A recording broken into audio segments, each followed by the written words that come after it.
Well, hey everyone, it's Marcus and welcome to more Zooming in the Jungle Room.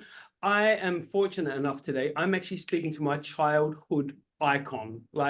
However, before I get into it, I do have a bit of a bone to pick with him and I will be addressing it. Yep. John Waters, everyone. John, how are you?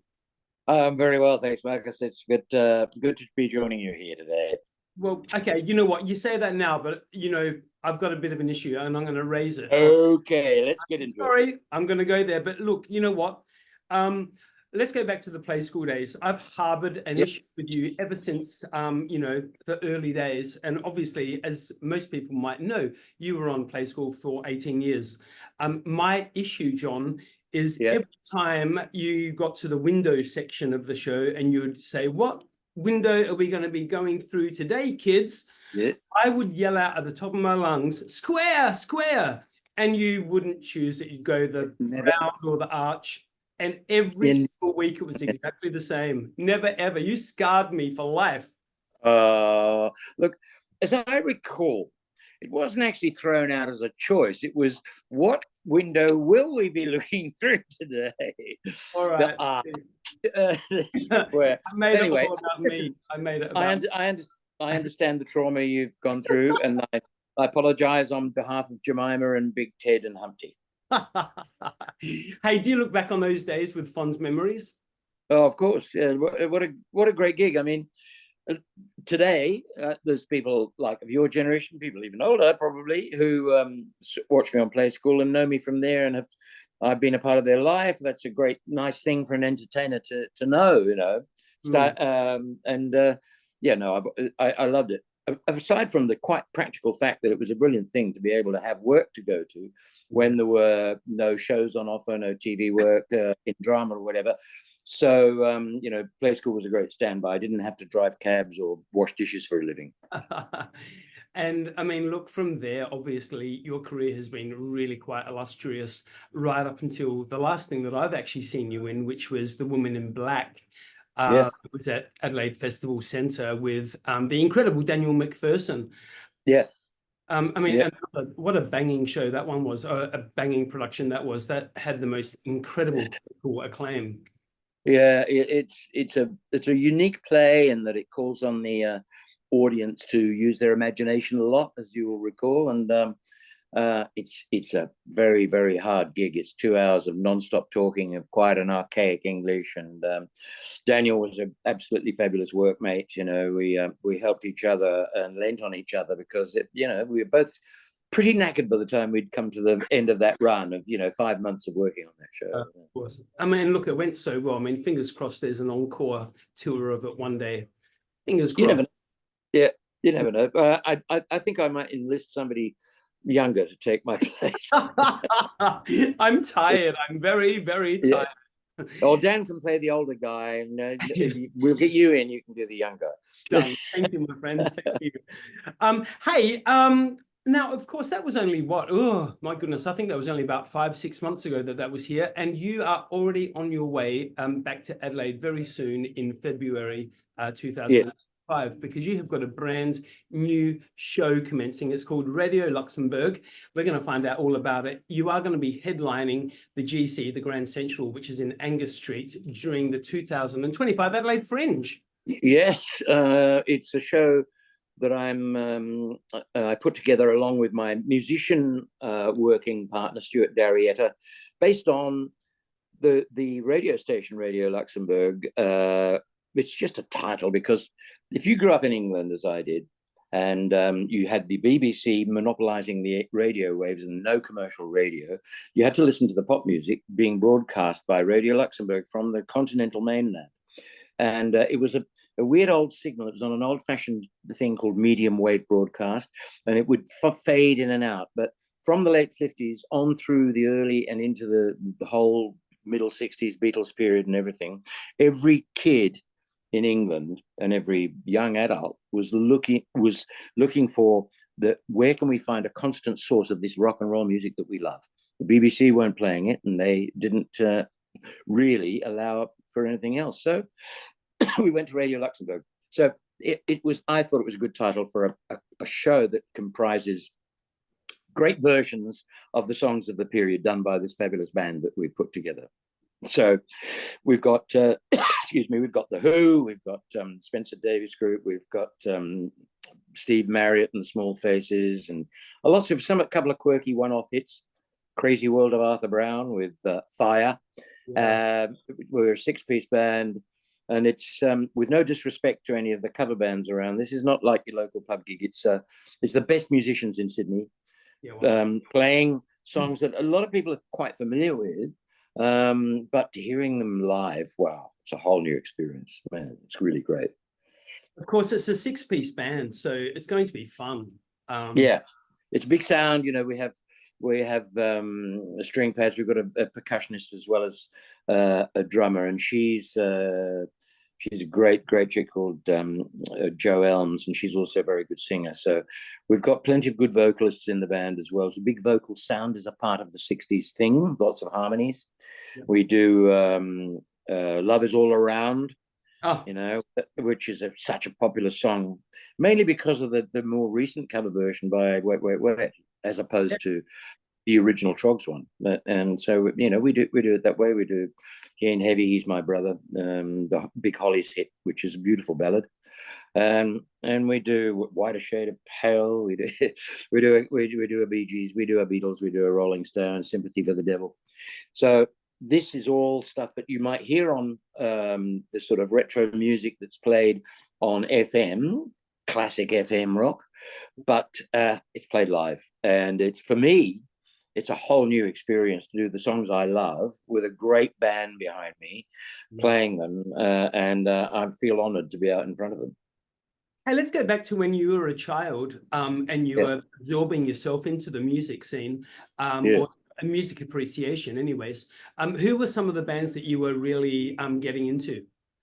Well, initially, and let's talk about what I divide the period into pre-Beatles and post-Beatles, because, you know, that everything changed when the Beatles came along. Yeah. Pre-Beatles, there was the pop music of the day.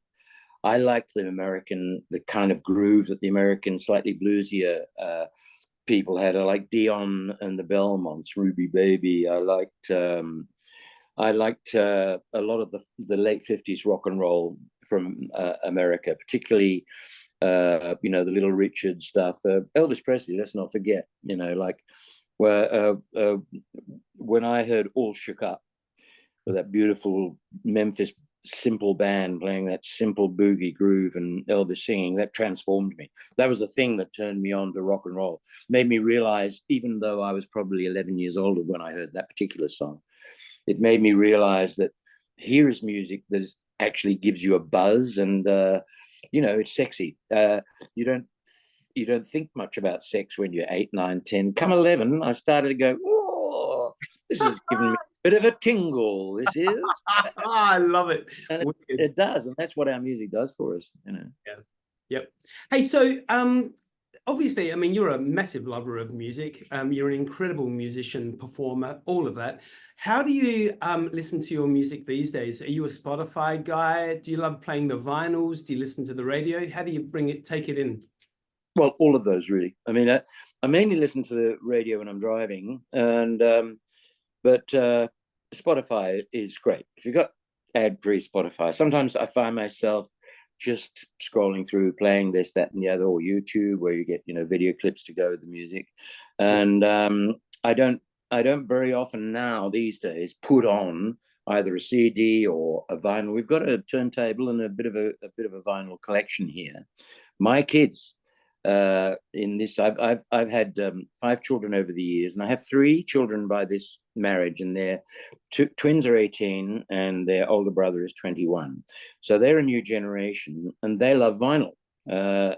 So they're the ones who actually bought the turntable and the vinyl discs. Yeah. And my 18-year-old son Rusty is a big Radiohead fan, which is a band that really passed me by. Wasn't of my generation. I listened to him listening to it, and I think, yeah, that's great, you know. But my music is, and I think everybody's music is the music they grew up with. It stays with you all your life, and but it's good to see that this all music crosses generations. So when we play these songs from the 60s, there are teenagers who know them because they've got their parents and their grandparents' music to listen to, and have had all their life. Mm. You, of course, would be exposed to a lot of current music, whether it be the kids or, whether it be...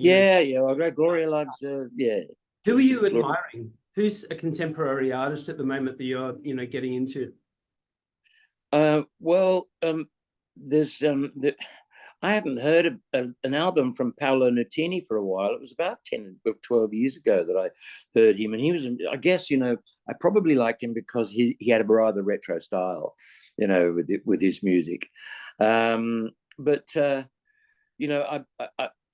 think I admire Taylor Swift for what she does and how hard she works. And I think she deserves everything she's got. The music is, I know I'm not the demographic for her music, because I'm not a teenage girl, but that's the same with everything. If you are in the target group, then you love it. And every now and then I'm going to listen to a new band or a new solo artist, and I think that is really good. I mean, Lady Gaga, fantastic. I think she's a great all-round performer. She's a very good actor as well as being an incredible songwriter and singer.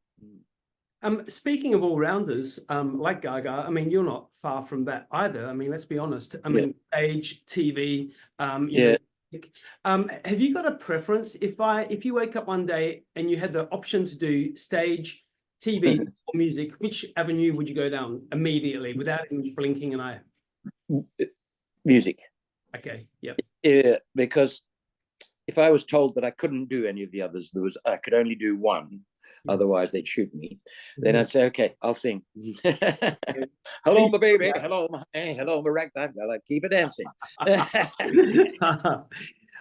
Hey, so obviously Adelaide is getting the South Australian or the premiere of this show, Radio Luxembourg. Why did you want to debut it in Adelaide for the Adelaide Fringe? Well, we've done the Adelaide Fringe with other shows. We've done a set of French songs most recently, written by Jacques Brel, and we've done our John Lennon songs there, and we've had a great time at the Adelaide Fringe. I think it's a fabulous festival. So we did a short tour of Radio Luxembourg, which was really a tryout. But this is the beginning of a kind of bigger interstate tour, taking this Radio Luxembourg show around the whole of the country. And it being at the time of the Adelaide Fringe, we thought, well, we've got to, slot into a venue there and do it there. Okay, hey, so obviously at the GC, the Grand Central, which is in Angus Street, just a couple of streets over that way, there's another couple of shows as well, because Stewart D'Arrietta is also producing his own show, which is called America's Least Wanted. But then there's also the Bald Eagles doing a show, The Long Run. So there's 3 massive shows happening on at the GC. And it's going to be great. Now, tell me about your dates for your show, Radio Luxembourg. What dates does it run? Oh, I thought you might have that information. I don't have that. I actually don't have that. That's okay. You know what? No, it's the Fringe goes into early March, so I think we're on the 7th of March, but I'll double check that. Yes, and I do believe tickets are available now. Yeah, everyone get on board and if you go to Radio Luxembourg on stage. .com, that's the website. That's where people can go to see all the gigs, and I think there's links to booking tickets as well. I will put the link in this post as well, so no one needs to help. Okay, so I mean, obviously we've spoken about the music that you might be touching on with the show. Is there anything else we can expect from the show? Well, I do a bit of chatting between the songs, and there's a bit of I like to tell a little brief story before each song, maybe about how this song particularly affects me personally. So there's a bit of chat about me as a youngster in my early to mid-teens, when I first really started actually doing music myself and sort of taking it really seriously. And also just what it was like to be growing up in that environment. So people do get I think, rather a more of a personal interaction with me than they've got from previous shows I've done. Where in the Glass Onion show, for example, with John Lennon songs, I was very much in a fixed formula with a kind of scripted monologue. But this is me as myself, relaxing. Stewie and I usually ad lib a bit. I mean, it's different every night, so you'll get a different show where we and the band and I just will have a couple of gags together during the thing, and then we'll launch into another song. Love. Now, obviously, last question for you. As I said earlier, an incredible, illustrious career, and I'm sure you've got many highlights. But is there a particular career highlight that you're most proud of? When I first converted from being a singer really into being an actor, it was because I was in Hair. Hair is a stage show that was a rock opera that was huge around the world in the late 60s. And I was in a very good production, the original Australian production. Yep. And so I got to meet people who are in the entertainment industry and actors in general. And that's how I suddenly, somebody said, you can act, you should try doing that. And I got an agent and so on. But the experience of spending 2 years in Hair, forming really close bonds and friendships, and doing a song we all believed in every 5 minutes, because the show was full of songs that were about the changing world and, the anti-Vietnam War and promoting peace, love and freedom. And, it made us all a very tight group. And so to this day, I've got friends like Marcia Hines who we're just so close. Doesn't matter how long since we've last seen each other, it's always great to hug and embrace and see each other again. Yeah. That is just wonderful. I actually just saw her in concert. She was doing her Greatest Hits show just a couple of months ago that came to Adelaide. Incredible. And her voice just has not faltered either. She's just top of her game still. Yeah, I first heard that voice when she was 16 years old and she came to join our show, and it rang out throughout the theatre and we thought, wow, yeah. John, I cannot wait to catch up with you when you get to Adelaide. I'm definitely going to come along and see the show. Come and say good day. Yeah. I would definitely love to meet you afterwards, because like I said, I mean, you one of my childhood icons, and only good memories. Of course, everyone, we've been speaking to John Waters, who's coming to the 2025 Adelaide Fringe with his brand new show. It's premiering right here for us in South Australia. It's called Radio Luxembourg with Stewart D'Arrietta at the GC, the German club, but also is known as Grand Central in Angus Street in the city. John, what an absolute pleasure talking to you. Marcus, likewise. Thank you very much for having me, and I look forward to getting there. And as I said, love the Adelaide Fringe, and I'll meet you there. I can't wait. See you in a couple of months, my friend. Bye-bye.